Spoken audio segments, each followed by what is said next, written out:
Coming up on the channel today, the vinyl collection might be gone, but album covers are something I will always love with all of my heart. So I'm going to share with you today 5 album covers that I love, coming right up.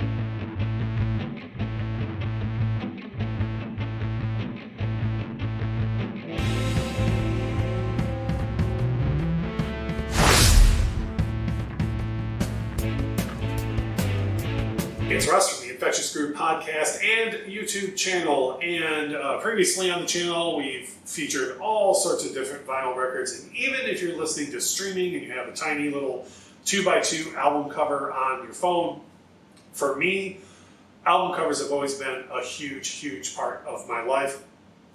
It's not even on my list here, but one of my first memories in life was buying Elvis live at Madison Square Garden, simply because of the cover. I literally judged a book by its cover and bought the album because Elvis looked like a superhero on the cover. So today, I'm going to cover 5 album covers that I love. These are not my 5 favorite album covers of all time, but 5 album covers that I love.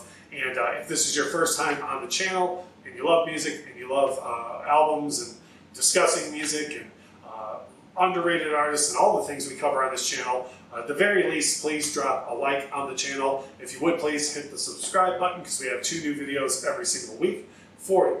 As far as today's topic goes, 5 album covers I love. One of the first ones that springs to mind for me is Raising Hell by Run DMC.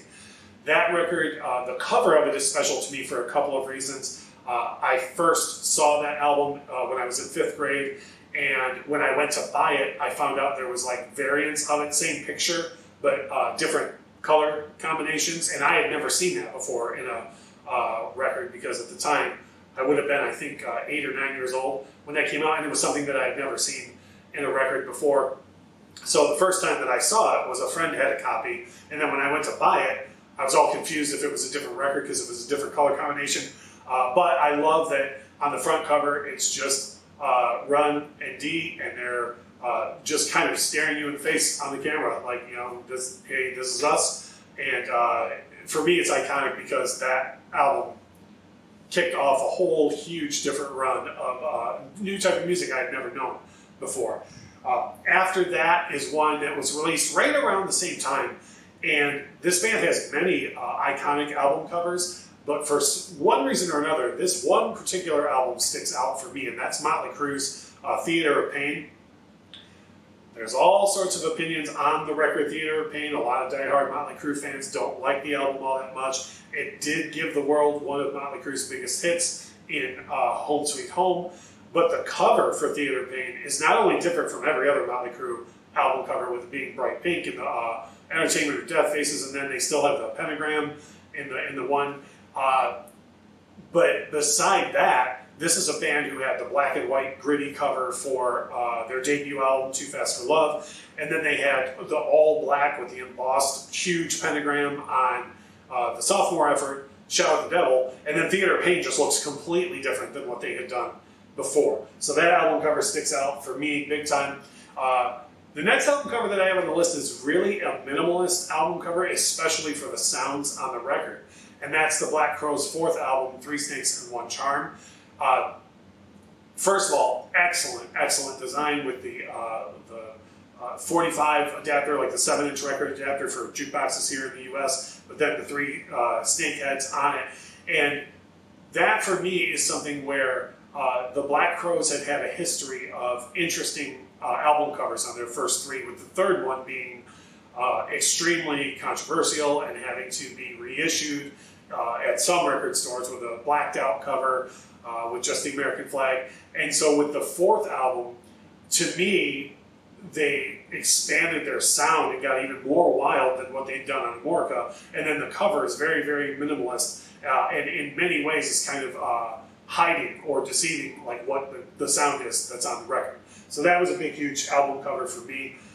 This next one, I promise you, is not a troll or laughing, because it's such a simplistic cover as well. And I actually had to go and pull a variant of this, like the original variant of this cover, to put up on the screen, and that is Pink Floyd, The Wall. Yes, it's my favorite album of all time, but that's not why I love the cover of the record.